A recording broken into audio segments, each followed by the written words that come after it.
Este día, pues el tema con el que vamos a iniciar es el arte románico. El anterior era pre-románico, o sea, lo que está justo antes de este periodo, fue lo que estuvimos viendo. En dos áreas específicamente, que fue la región de la actual Francia y Alemania y otros países de la región, y también España y Portugal. Ya fue la zona que estuvimos viendo. Hoy vamos a cambiar un poco el entorno y como siempre, pues lo que vemos es la parte contextual. Entonces vamos a comenzar hablando sobre el contexto. Aquí tienen una idea acerca de esto, acerca de qué es el arte románico. El arte románico lo podemos definir así como religioso, o sea, muy, muy religioso. Es más simbólico, mucho más cargado más bien de iconografía simbólica que el prerrománico. Aquel era como la manera en la que los pueblos pues comenzaban apenas a de nuevo pues buscar la civilización que habían tenido, que perdieron más bien. Esta es la búsqueda más generalizada en Europa, no solamente en la región donde fue el imperio carolingio. Entonces, esa tiene influencia tanto del periodo anterior, que es prerrománico, dependiendo de la zona. O sea, no es lo mismo hablar de románico en España que decir románico en Francia o en Italia, por ejemplo. Y tiene también raíces bizantinas, o sea, hay influencia de Bizancio por ahí, y los pueblos germánicos también, y algo del pueblo árabe a través de los musulmanes que invadieron y ocuparon durante mucho tiempo la región de España. Entonces, en ese contexto, vamos a ver este diagrama. Este, si ustedes recuerdan, al inicio del prerrománico les mostré uno similar a este, pero aquel era acerca de la llamada Alta Edad Media. Esta es la Baja Edad Media. Y la Baja Edad Media es ya, digamos, la última etapa, los últimos siglos de la Edad Media como tal. Si la primera etapa, la llamada Alta Edad Media, se caracterizó por la ruralización del pueblo, o sea, la gente se fue hacia lo rural, la Baja Edad Media se caracteriza por un crecimiento de las ciudades, o sea, se vuelve a ser urbana, más urbana que rural, aunque la zona rural sigue teniendo bastante importancia, pero se comienzan a hacer centros habitacionales, ciudades, pues, como tales. Esas ciudades se denominan burgos, por cierto, es el nombre que se les da. Hay cambios, por lo tanto, en diferentes aspectos. Entonces, vamos ya aquí, por así decirlo, al final de la Edad Media. Es la etapa, por cierto, en la que está consolidado ya eh, el sistema feudal como un sistema de producción. Entonces, vamos a encontrar acá que a nivel de cambios políticos, pues, que aumenta el poder de los reyes. Y aparece en algunos lugares también algo así como parlamentos primitivos. Un parlamento es como una asamblea. ¿Qué sería en ese caso? Un grupo de nobles que se reúnen para discutir aspectos relacionados con la gestión pues, del reino. Eso sería. A nivel de la cristiandad, les decía que inicialmente pues podemos decir que es un periodo muy cargado de espiritualidad y de elementos religiosos. Vamos a ver en qué se enfoca, hacia qué se enfoca esto. Pero también junto con ello viene los brazos armados de la cristiandad. ¿Cómo eso que brazos armados? Pues los que tenían ejército eran los reyes. O sea, los reinos contaban con grupos armados que los defendían. Pero ahora la iglesia ha comenzado a armarse también, la iglesia cristiana eh, católica, que es la que existe en este momento, comienza a armarse. ¿Y por qué se arman? Porque dentro de las premisas que ellos tienen en este momento es la idea de recuperar los lugares santos. Entonces, si hay necesidad de hacer guerra, pues entonces hay que hacer guerra. Entonces aparecen unos grupos de caballeros, así se les denomina, eh, a los que se le llaman soldados de las cruzadas. Y esas guerras, esas incursiones que se hacen hacia el oriente, se les denomina cruzadas, porque están literalmente pues cruzando un espacio. Entonces, estas son, aquí las mencionan como expediciones para liberar lugares santos en Tierra Santa, por ejemplo, Jerusalén, y así otros lugares más, o la obtención de reliquias. No sé si tienen la idea de las reliquias, por ejemplo. Una reliquia puede ser el Titulus Crucis, que es la tabla que pusieron sobre la cabeza de Cristo en la cruz con la frase, ¿verdad? Aquí está el rey de los judíos. Esa es una reliquia, por ejemplo. La corona de espinas, los clavos, el martillo, la lanza del soldado longino, todo eso pues se vuelven tesoros. Y esos tesoros se les llama dentro de la cristiandad reliquias. Ese es el término que se les da, es una reliquia. Entonces, para recuperar eso o recuperar lugares, por ejemplo, el lugar donde nació Jesús y todo eso, pues todos esos lugares. Entonces vamos a ver algunos de esos casos más adelante. Junto con eso viene la creación de reinos latinos. Latinos, no latinos de nosotros acá, pero latinos porque derivan del latín. Aparecen las lenguas romances acá y órdenes militares, como ya les mencionaba. Eso también trae, dado que esos soldados van abriendo brechas en territorios que antes no tenían control, porque los musulmanes se han apoderado de él. Entonces eso permite hacer canales donde el comercio se mueve. Y eso es bueno porque a las ciudades que van formándose les alimenta de nuevos productos y dinamiza la economía.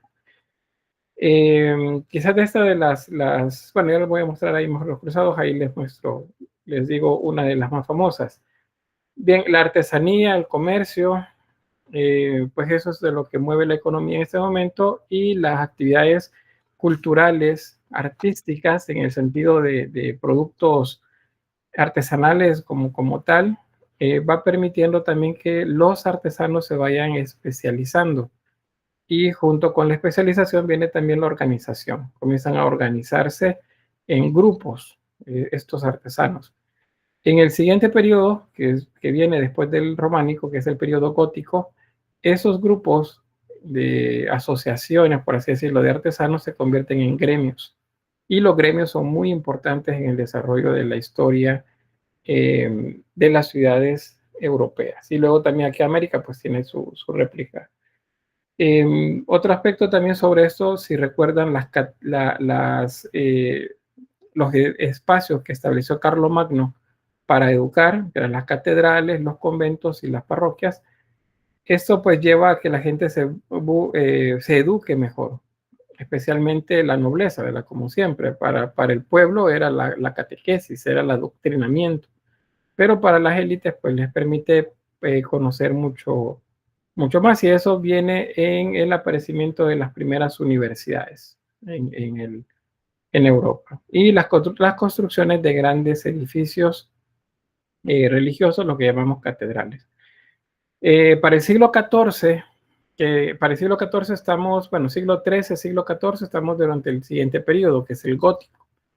Entonces, en el gótico vienen las crisis bastante fuertes. Bueno, de hecho, al final de hay una crisis que tiene que ver con la fe de la feligresía. Y esos problemas de fe que tiene el pueblo van a verse todavía agravados cuando vienen las crisis del siglo XIV. El siglo XIV es 1300. ¿Qué es lo que vienen? Pues las pestes. Diferentes brotes de pestes en diferentes partes de Europa que vienen a diezmar a la población. Esto, digamos, tiene una lógica de desarrollo porque pues la gente había vivido en las zonas rurales.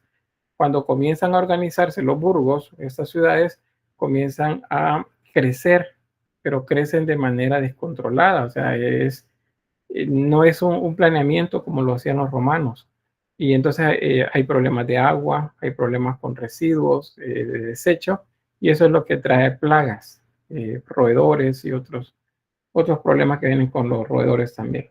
Eso lleva a un descenso demográfico y algo que se llama crisis de valores. Pero eso es al final, ya eso lo vamos a ver en el periodo, a inicio del periodo gótico, porque entre el gótico y el renacimiento viene lo contrario, que es un renacimiento de la fe. Entonces vean que todos son como procesos. O bueno, no sé si hay alguna pregunta sobre eso. ¿No? ¿Todo bien? Bueno, las lenguas romances.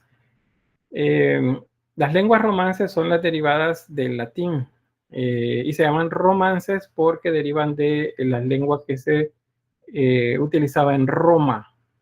Roma, por eso se llama romances. No tiene que ver con nada de cariñitos ni cosas por el estilo, ¿verdad? Sino que tiene que ver con la lengua que se hablaba en Roma. Entonces las lenguas romances se van a desarrollar en función también del aislamiento relativo de algunos sectores.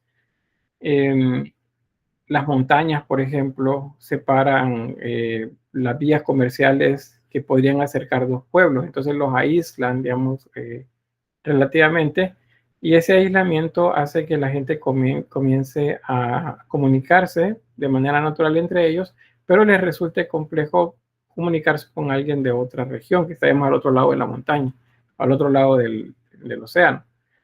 Entonces, bueno, habrán muchas, de hecho, esto comienza desde el inicio, más o menos entre el siglo IX y el siglo XI, que es cuando va iniciando el románico.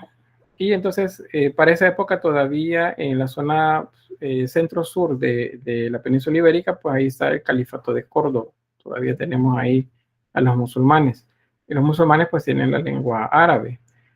Pero en el Reino de León, aquí tenemos variantes también de la lengua que es latina, que en este caso sería el castellano, por ejemplo. Tenemos el asturiano, tenemos el vasco y otros más en esta región. Bueno, en la actualidad aquí es donde está el gallego, el catalán, por ejemplo, y así otros más. En Francia, bueno, el galo y otros más. Entonces, es porque está dividida Europa en diferentes reinos, y esos reinos son relativamente aislados, como les decía. Ahora, Bizancio sigue estando acá, pero si se fijan, Bizancio ya no es tan grande como lo vimos al inicio, que sería contemporáneo del prerrománico. Ahora es más pequeño. ¿Y por qué? Porque resulta que los musulmanes siguen conquistando terrenos. Para esta época, año 1000, es el califato de Bagdad, el más importante en esta región, y los musulmanes siguen moviéndose en esta dirección. O sea, siguen tratando de ganar territorio en la región bizantina. Bizancio, sin embargo, sigue teniendo influencia en esta región, en la península itálica, y también en la zona sur de España. Sigue teniendo. Y bueno, en general, a nivel de cristianismo, el cristianismo nace aquí. Acuérdense, en Bizancio. Y de Bizancio pasa al resto, del ordenamiento pasa al resto de Europa. Entonces, hay necesidad de lenguas que ayuden a propagar ese mensaje que necesitan. Ahí tenemos otra idea sobre esto mismo. Son lenguas románicas, lenguas romances, lenguas neolatinas, también otro término que se les dice. Y pues básicamente derivan del latín vulgar, del serbo vulgaris. ¿Por qué? Porque era el que hablaba no era el que hablaba la élite, era el que hablaba el pueblo. Y ese fue el que se mezcló con los dialectos que traían los pueblos bárbaros también. Entonces, al mezclarse, generaron todas esas variantes. Aquí tenemos algunas en este mapa: el extremeño, el portugués, el gallego, el asturiano, mirandés, aragonés, catalán, valenciano, francés, provenzal, occitano, italiano, sardo, rumano, el romanche, el lenguino, dolomita, y bueno, hay una cantidad de lenguas que se desarrollan acá. Nosotros hablamos el español que hablamos porque la mayor parte de los españoles que vinieron a esta región eran de esta zona, vean, la zona centro-norte de España, es Castilla. Entonces, por eso para nosotros dicen, no, nosotros hablamos castellano. Realmente el nuestro es una derivación del castellano, ¿verdad? No es propiamente castellano. Pero pues de acá es donde deriva la lengua de nosotros, principalmente. Depende del acomodamiento también en regiones, porque eso le da también sonidos que tiene que ver con la parte de la vocalización, la fonética de la lengua. También se generan variantes. Bueno, de hecho aquí en nuestro país, en la zona de occidente, digamos Santa Ana, Huachapán, Sonsonate, tiene un acento muy particular. En el centro tenemos uno también, en la zona aquí de Cabañas, Chalatenango, San Salvador, Cuscatlán, La Paz y San Vicente. Bueno, La Libertad también tenemos un que sería un acento, pero nosotros no lo notamos, lo notan los demás. En la región oriental, principalmente San Miguel, también tienen un acento particular. Entonces, ellos notan el nuestro, que estamos en el centro, pero o sea, nosotros no. No sé si hay alguien por ahí de la región oriental y occidental que nos confirme si es cierto eso. Ulises. Confirmo, los de la capital hablan raro. Hablamos raro. Muy bien. Sí. Bien, dice, Lisandro dice, un guatemalteco me dijo que hablamos algo cantado. Imagínense si nosotros oímos bien cantado el de los guatemaltecos. No sé, ¿alguien más ahí que cuente su experiencia? ¿Va? Bueno, yo tengo familia en Sonsonate, por ejemplo, y ellos hablan bien cantado.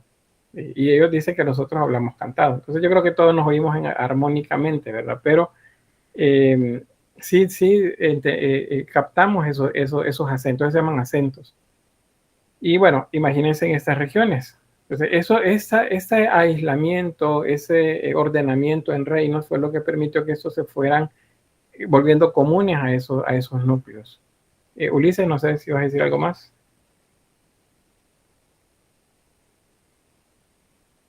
¿No? Bueno.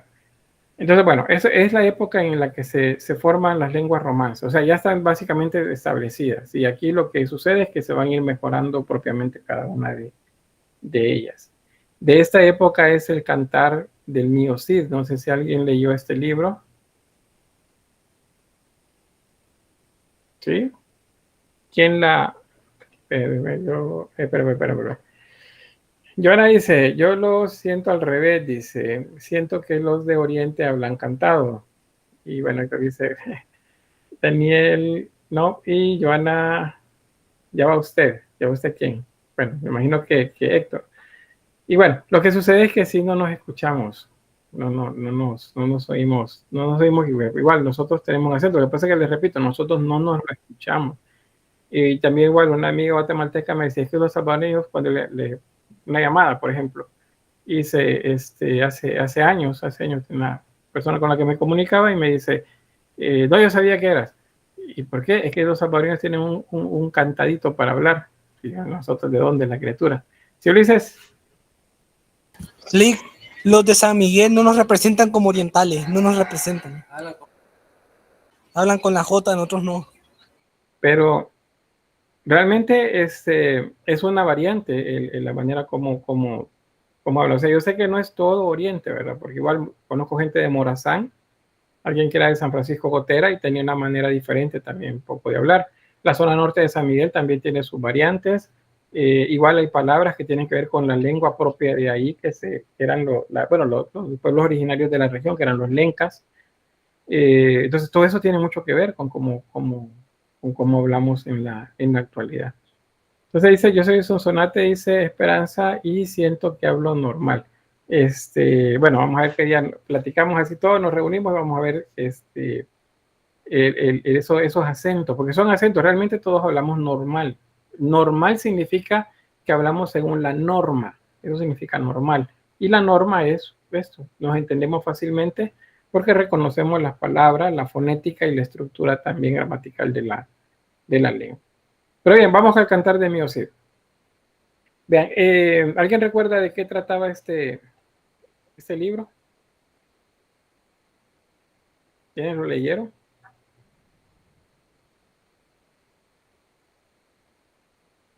¿No? ¿Nada? ¿Harold?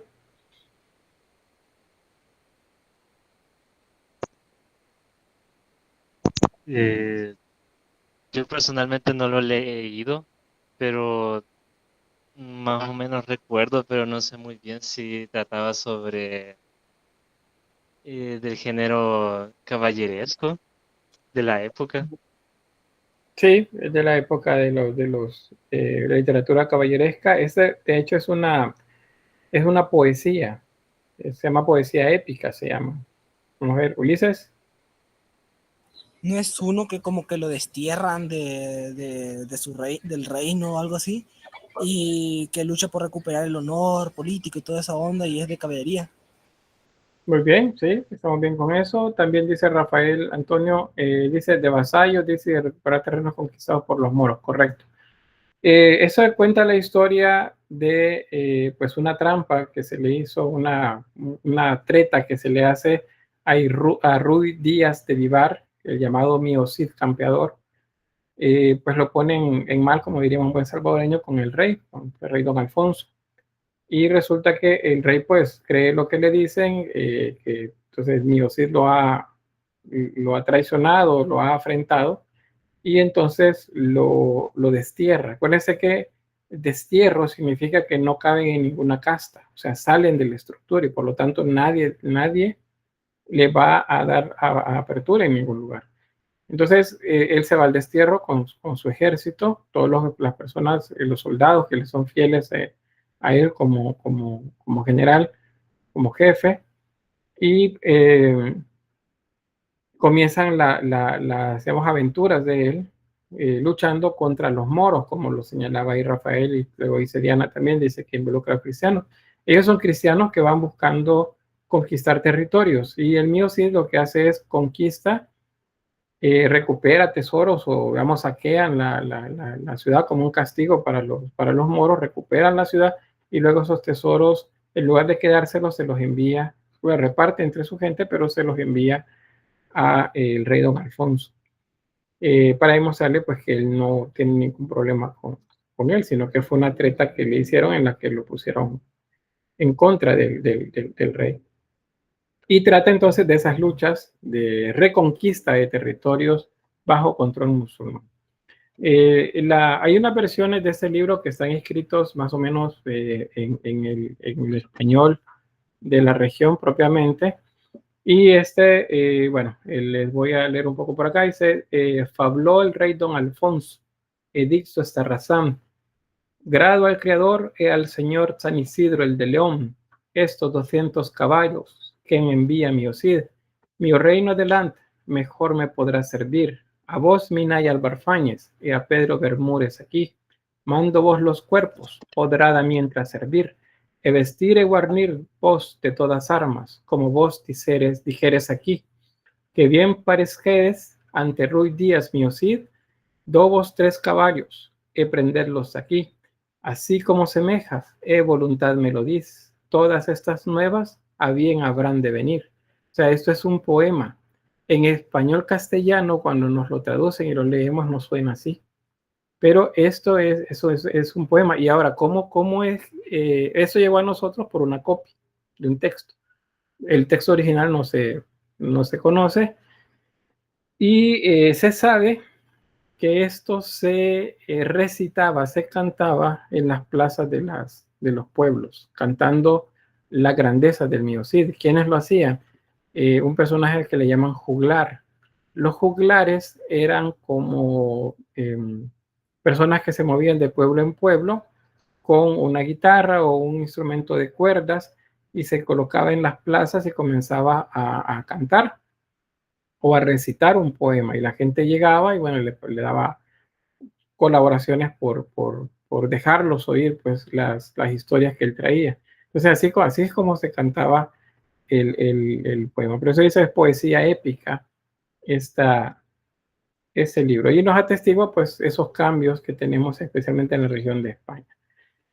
Bien, sobre la sociedad, pues está muy jerarquizada. Repetimos aquí lo que hemos visto en otros de las culturas que hemos visto. Es una sociedad estamental.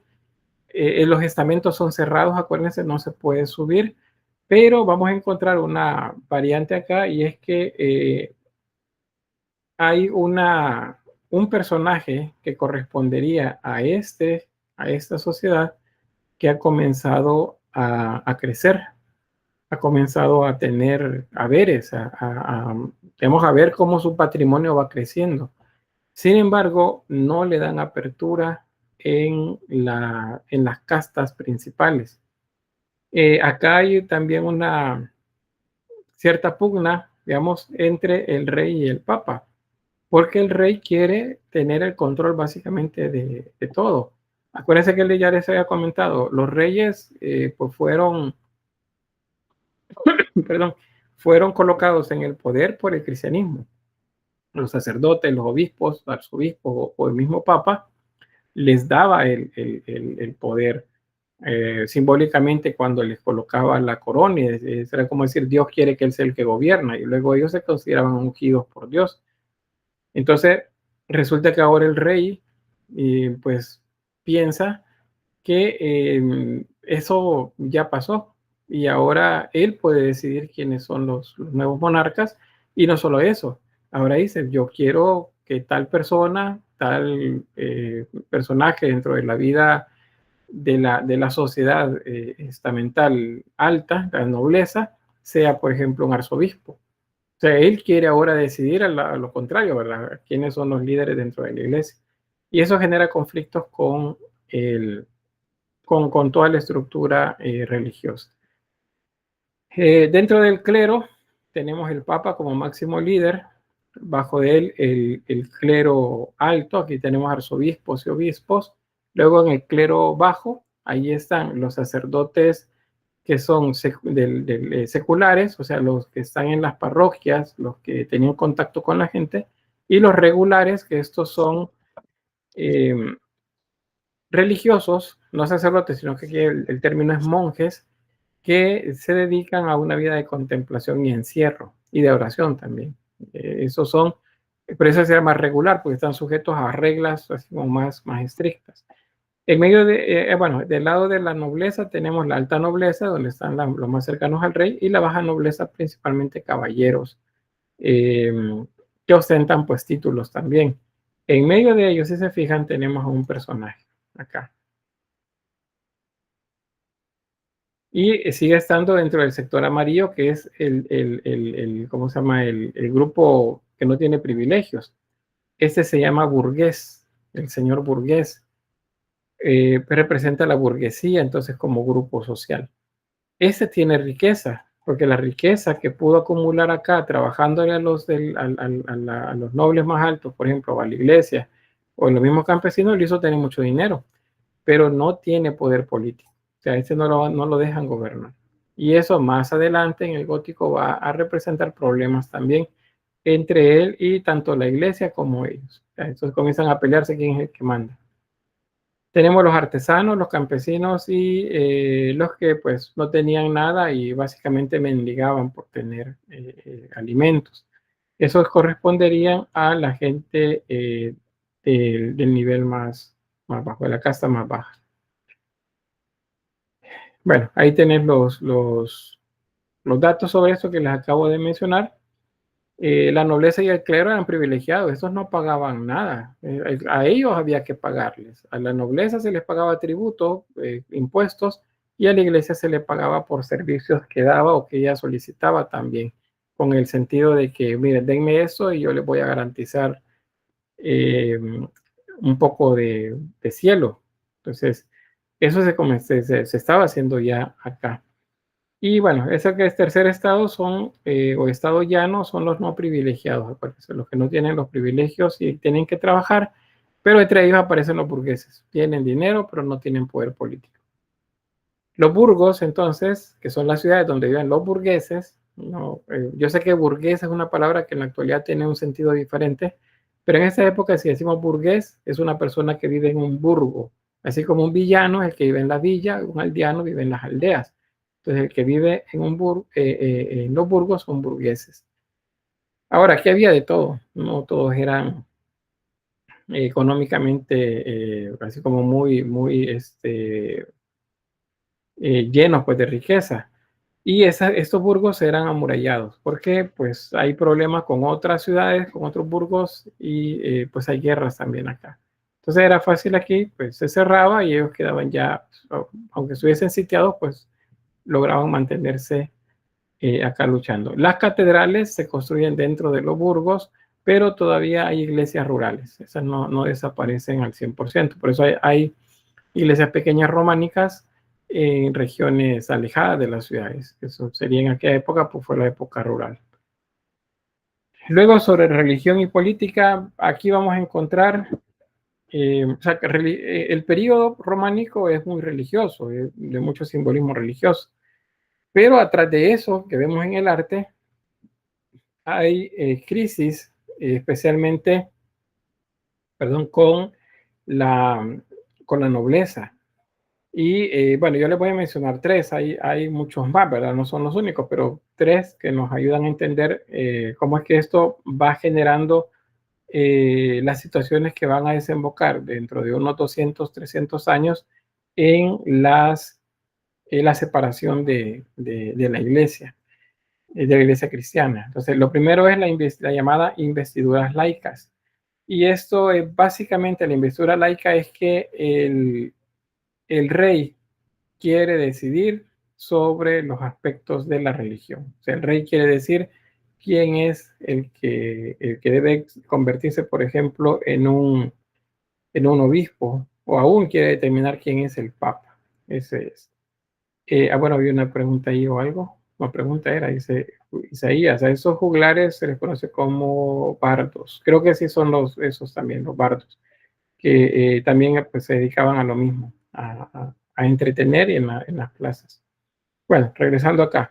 La investidura laica, les repito, eso tiene que ver con los nombramientos que la iglesia hace y que son cuestionados por los monarcas. Que los monarcas quieren decidir quiénes son. Eso genera conflictos, son pleitos. Que imagínense, los nobles quieran decir quién va a ser el papa, pues eso era un escándalo, no pueden decirlo ellos según el cristianismo del momento. El segundo conflicto que se da entre los reyes y la iglesia es el llamado la simonía. Y esta tiene que ver con un pasaje bíblico, pero se denomina así. Aquí les tengo Hechos 8, capítulo 18 al 24. Y este habla de un personaje que se llama Simón el Mago. No sé si alguien lo recuerda. ¿Quién era Simón el llamado el Mago? ¿Qué fue lo que intentó hacer? No, solo la manita para arriba. Bueno, pero él lo que quiso hacer fue comprarle al apóstol Pedro parte, si no es que toda la habilidad que tenía para hacer milagros. O sea, yo también quiero hacer milagros, así que ¿cuánto querés por darme parte de tus poderes o enseñarme cómo utilizarlos para que yo lo pueda hacer también? Entonces, eso simbólicamente representa la compra o venta de cargos eclesiásticos. Acuérdense, los reyes quieren encargarse ahora de eso, y como no logran hacerlo, entonces les queda como opción, no única, pero como opción, comprarlos. Y hay sacerdotes, hay obispos que los venden. Y entonces, pues eso genera un problema a nivel de la estructura de la iglesia, porque imagínense, la iglesia está vendiendo cargos. Alguien dice, yo quiero ser obispo, pues dame tantas monedas de oro y pues vos vas a hacer el siguiente. Y te voy a mandar para tal parroquia en tal lugar. No, yo quiero estar en la otra, pues entonces te vas para la otra, pero me vas a dar otras dos monedas más. Entonces, esa venta de cargos, eso es lo que se denomina simonía. Otra más de esos problemas que se estaban enfrentando era la clerogamia. En algunos casos aparece separado, pero en otras aparece como, digamos, sinónimo. La clerogamia o el nicolaísmo. Sobre el nicolaísmo, el término aparece mencionado en Hechos y creo que en algunas de las cartas a los Corintios, creo que aparecen esos términos referenciados. Pero esto hay un poco de variante ahí en cuanto a qué es lo que significa, pero en general ambos términos se refieren a que los sacerdotes tenían familia y que pues utilizaban digamos, el cargo que tenían para prevalecer ¿cómo serían? Como reyes prácticamente y que el poder, el dominio de una zona pues pasarlo a su familia. O sea, yo tengo un hijo, pues entonces yo quiero que mi hijo sea el siguiente obispo. Entonces, pues yo le heredo a él el título y junto con lo que le estoy heredando el edificio, la parroquia y todo lo que tiene ahí, toda la feligresía que da ofrendas hacia él. Entonces, pues eso es un problema. Cuando resulta que el heredero de ese obispo, este sacerdote, no quiere ser sacerdote, no quiere ser nada, sino que quiere tener una vida como la nobleza. Y bueno, pues muere el obispo o el sacerdote y entonces hereda este personaje todos esos haberes. ¿Y qué sucede con las cosas que había? Pues le quedan a él, pero él ya no es sacerdote. Y entonces, pues la iglesia pierde patrimonio. O sea, la iglesia pierde terrenos, pierde tributarios también, porque ya no va a tener a la gente que le daba ese tributo, esa ofrenda que en especie o en económico. Entonces, eso es lo que se refiere a la clerogamia. Y pues en algunas diócesis, de hecho, pues eran tremendas dinastías. Estaba el bisabuelo, el abuelo, el padre, el nieto y el bisnieto, una larga jerarquía, o sea, generaciones que se mantenían al cargo de una iglesia. Entonces, esos eran los problemas contextuales con los que se inicia en el periodo y se mantienen durante un buen tiempo. Eso va a buscar ser corregido a mitad del periodo románico. ¿Preguntas o comentarios?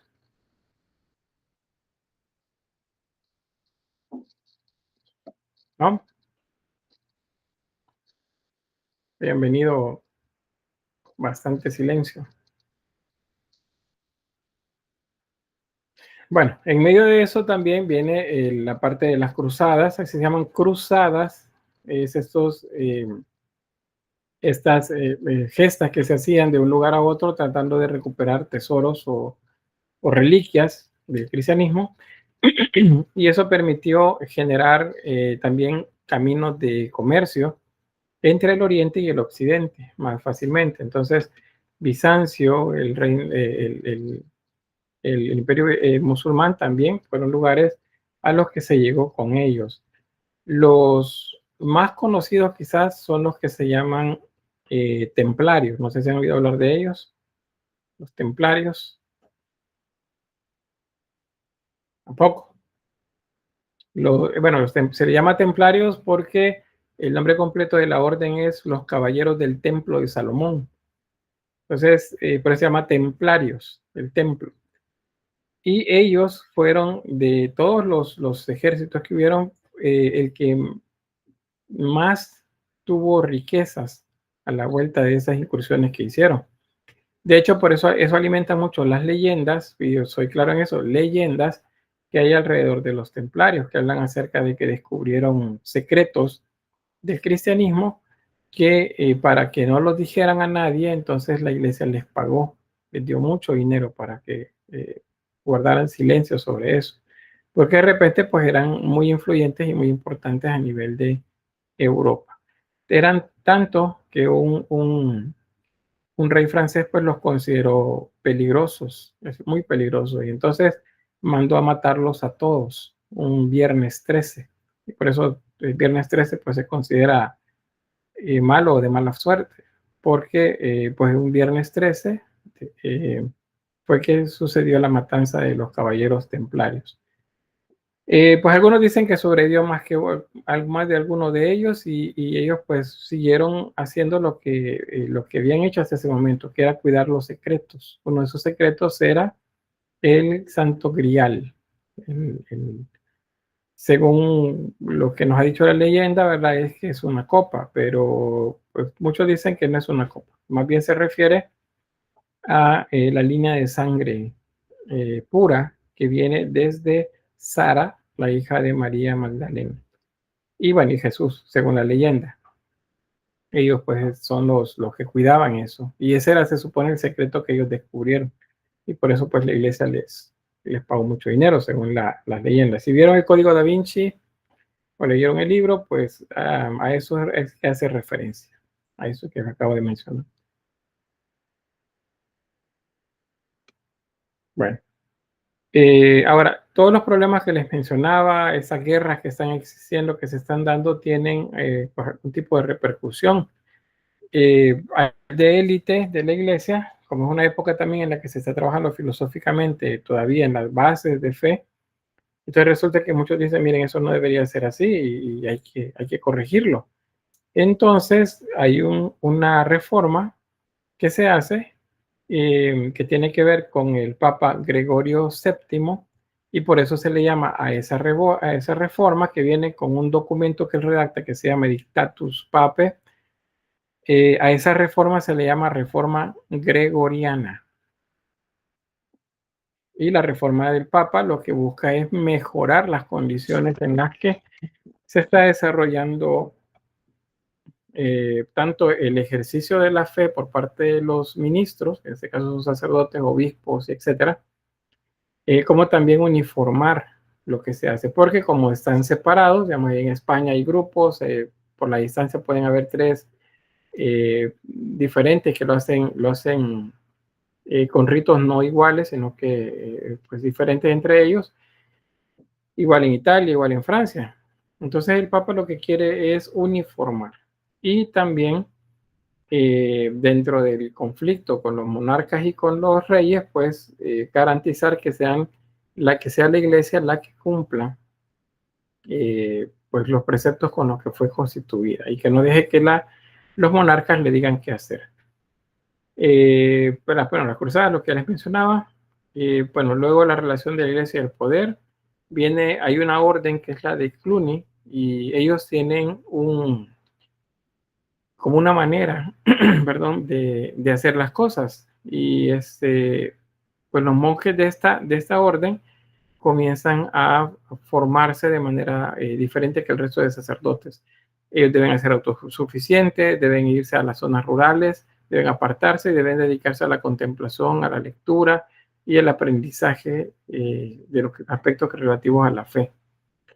Esta orden está en contra del nicolaísmo que les mencionaba. Eso es ¿cómo se llama esto? La clerogamia, el otro término, clerogamia o nicolaísmo, ese de acá, a la simonía, que es la venta y compra de títulos dentro de la religión, y a la designación de los papas. No quieren que el poder civil se meta en quién va a ser el papa. De hecho, hay pues de esos problemas que se dan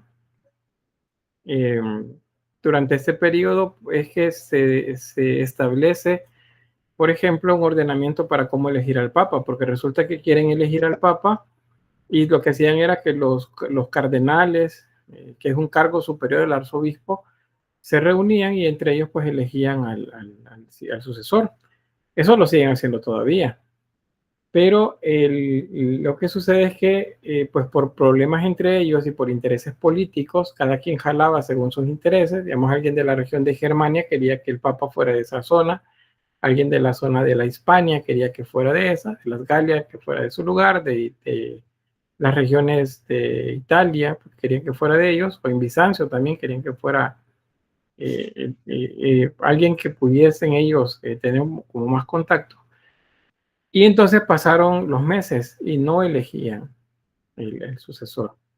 Y bueno, luego la ciudad pues comenzó a resentir el cargo porque había que alimentar a toda esta gente y había que darles de comer y de beber, ¿verdad? Y mantenerlos prácticamente se suponía en oración, mientras elegían, pero no lo hicieron. Y entonces pues mandaron a que les racionaran la comida, que no les dieran suficiente comida, sino que fuera menos de lo que necesitaban. Y entonces se enojaron más todavía y dijeron, pues entonces no elegimos a nadie. Y entonces ya venía el invierno, luego de casi 3 años de estar en lo mismo. Y resulta que decidieron para forzarlos, porque ya les habían puesto a ese punto, ya les habían puesto pan y agua para comer, o sea, ya no les daban lujos en la comida. Deciden quitarle el techo a la iglesia para que les diera frío en ese caso. Y le pusieron llave a las puertas. El término es conclave, o sea, con llave. Ese es el nombre con el que se conocen los cónclaves, donde se elige al Papa. Y fue por eso, porque nunca lo elegían, pasó el tiempo y solo comían, bebían y demás. Y digo comían y bebían porque no, o sea, el vino, la cerveza son bebidas que eran comunes en esta época, no necesariamente estaban vinculadas al alcoholismo, por ejemplo. Sé que no digo que hubiera más de alguno que era alcohólico, pero era parte de la alimentación de la época, tanto la cerveza. De hecho, en los monasterios se hacía cerveza, fíjense. Y dice, mira, pero ¿cómo? ¿Cómo puede ser posible? Pues sí, pues lo que pasa es que era un alimento. O sea, la cerveza en sí no es, o no tuvo su origen como algo para generar desorden. Era algo que le suplementaba las necesidades del cuerpo. Igual que lo fue el vino en su momento también. De hecho, hay un santo que es en el catolicismo, es el patrono de la cerveza, es San Arnulfo. San Arnulfo, el patrono de la cerveza. No sé qué hizo San Arnulfo en su geografía, ¿verdad? Para que le dieran ese título. Pero pues, bueno, la idea es que quiero que vean que es una época de muchos conflictos los que se tienen acá. Pero eso entonces con la reforma del Papa Gregorio trata de corregir mucho eso, trata de que se haga. Y entonces tenemos, que era bueno, aquí están los datos de la reforma, impuso un mismo criterio litúrgico. ¿Y por qué? Bueno, porque en diferentes partes de Europa hacía cada quien de la misa lo que mejor le parecía. Entonces dijeron, no, vamos a hacer un solo rito y vamos a dividir la misa en tantos momentos y todos lo vamos a hacer igual y todos lo van a recitar en el texto bíblico y todo, pues lo van a recitar en latín. Y vamos a agregarle también una música acorde a lo necesario, ¿verdad? Para ellos. Y entonces, por el siglo XI, un poco antes, bueno, entre el siglo XI comienza, pero más adelantito es donde termina, 1200, 1300 es cuando se termina de consolidar esa fractura que hay dentro del cristianismo católico, y ahí viene el que se llama el cisma de la iglesia. Y el cisma no es más que una separación, un quiebre que se da dentro del cristianismo católico y se divide en dos. El cristianismo ortodoxo, que mantiene el culto en la región de Bizancio, y el cristianismo católico, que mantiene el culto desde la región de Italia hacia el occidente. Les digo, no es un año así, no es un momento en específico, sino que es un periodo que comienza por acá. Por eso dice desde el 1054, porque no es que un día decidieron ya no hacerlo, sino que fue algo que se fue dando paulatinamente. Cuando veamos gótico, les voy a explicar un poquito más de esto. Luego, en Occidente, entonces, la capital del cristianismo se asienta en Roma. Y ahí es donde se dice, pues está el núcleo político y religioso del cristianismo católico. Porque acuérdense, el cristianismo que se llama ortodoxo, ese tiene su culto en el oriente. No es tan diferente, fíjense. De hecho, se reconocen mutuamente como iglesias, digamos como hermanas, como religiones hermanas. Es a diferencia del cristianismo protestante. El cristianismo protestante no. Ese no quiere nada que ver con el catolicismo. Pero el ortodoxo reconoce el cristianismo católico. Solo que tienen líderes diferentes. En la ortodoxia se llama patriarca y en el cristianismo católico se llama papa. Bueno, ahí tenemos algunos datos y luego el papel de Gregorio VII con el libro llamado el Dictatus Papae, que es donde se trata de organizar o reorganizar pues toda la cristiandad. ¿Sí, Samuel? Licenciado, disculpa, ahí dice que en el occidente Roma se convierte en el núcleo político y espiritual. Entonces hasta ese momento en occidente, digamos, Roma no era, digamos, la cabeza todavía de la cristiandad. No, antes de esa época no. La cabeza era Bizancio o Constantinopla. Ahí estaba el Papa. Pero como o sea, hubieron diferencias entre ellos por la concepción misma de la fe, entonces terminaron por separarse. Por eso se lo voy a contar un poquito más despacio en el gótico, pero les adelanto, hubieron hasta 3 papas al mismo tiempo y todos se excomulgaron mutuamente. Dijeron, no, vos no sos, como que aquí en la materia ustedes tengan 3 profesores y los 3 nos pongamos a pelear por quién va a dar la clase.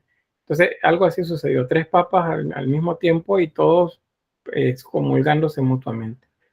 Y luego de un tiempo, pues, que cuando parte mismo del cisma, el cristianismo católico queda con su representante en Roma. Ahí es donde se establece la capital para el catolicismo.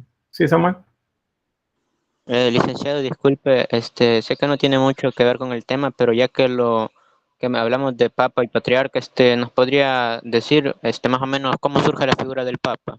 O no sé si lo vamos a ver más adelante. No, bueno, sí lo mencionamos, pero creo que se los mencioné en las primeras clases, pero les puedo repetir porque es oportuno, porque de eso estamos hablando.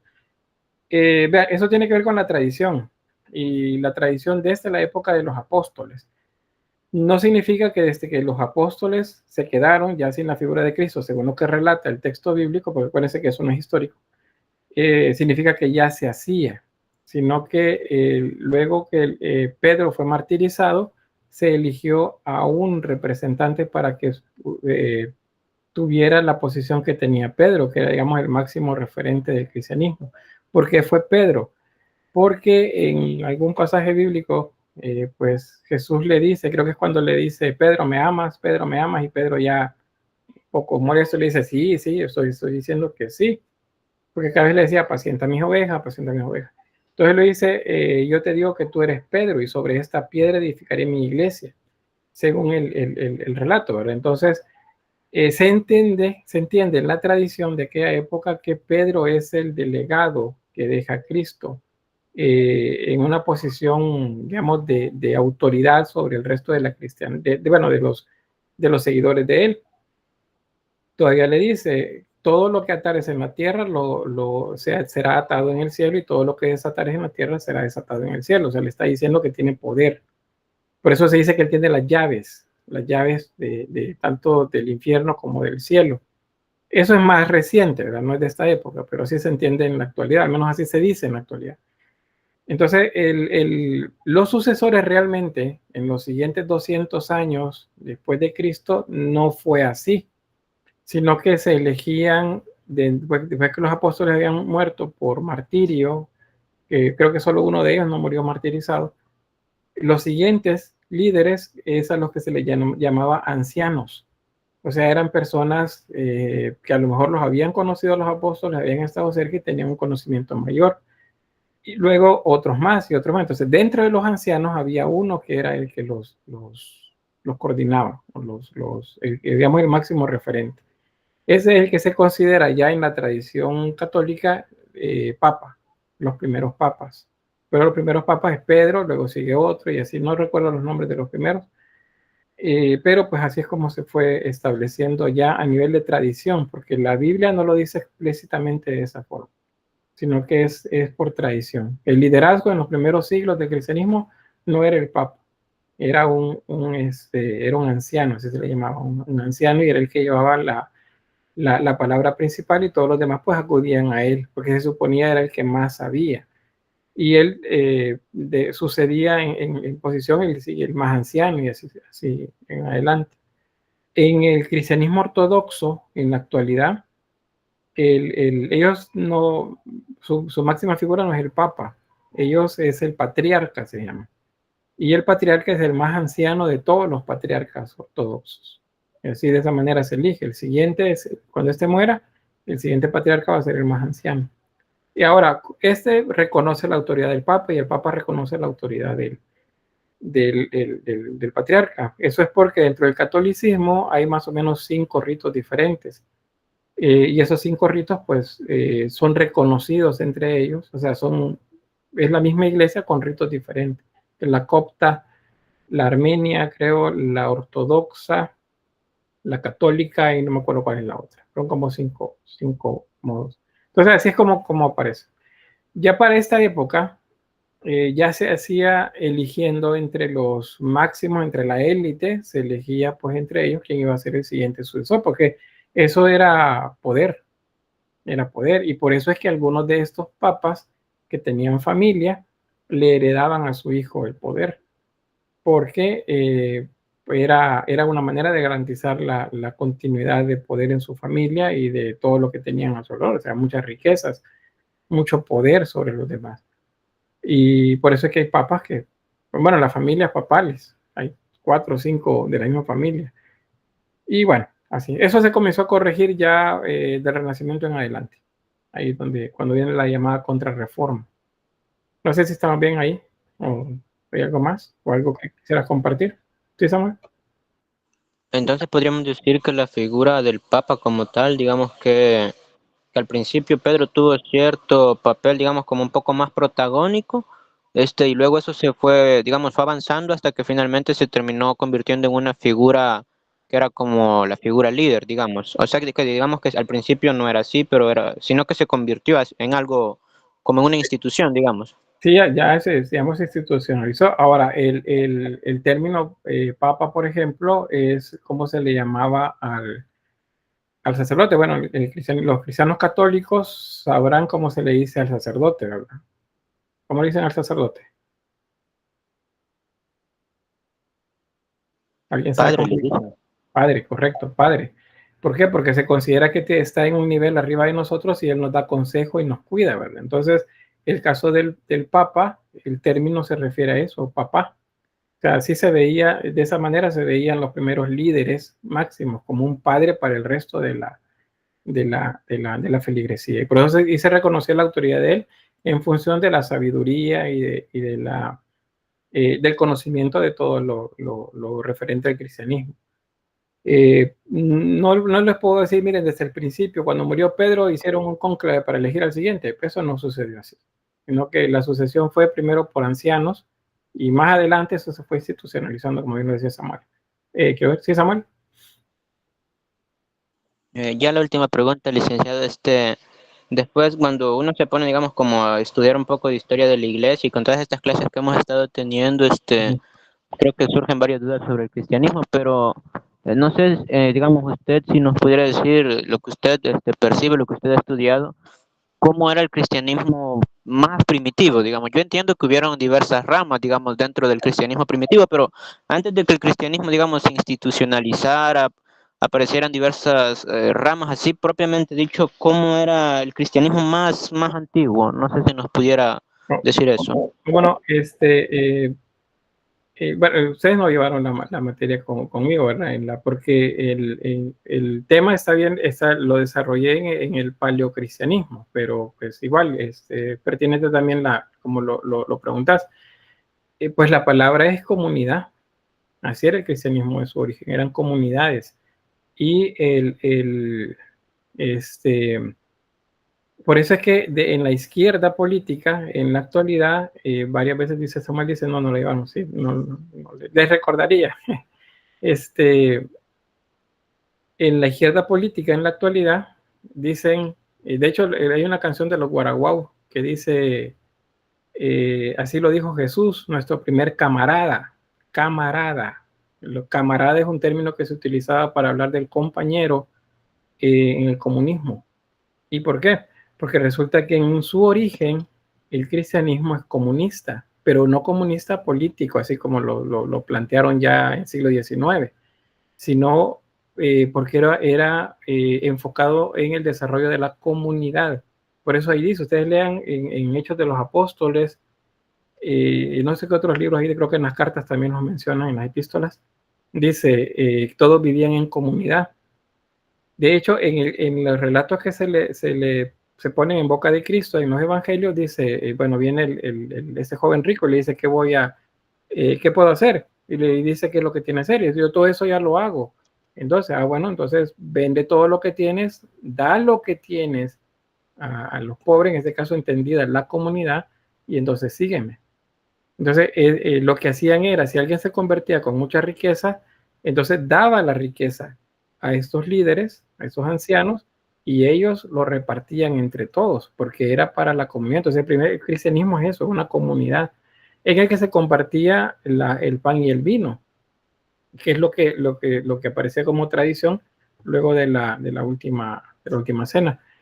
Y compartían la palabra, compartían las experiencias, y en esos lugares se bautizaba, y en esos lugares se convertían muchos Entonces, así es como el cristianismo fue creciendo. Y acuérdense que el cristianismo le da esperanza, le da fe a aquellos que lo necesitan. O sea, si hay alguien que necesita consuelo, pues ahí es fácil que caiga el cristianismo y esa persona pues va a ser adepto de eso. Entonces, por eso es que creció bien rápido en las bases del Imperio Romano, porque la gente necesitaba de eso.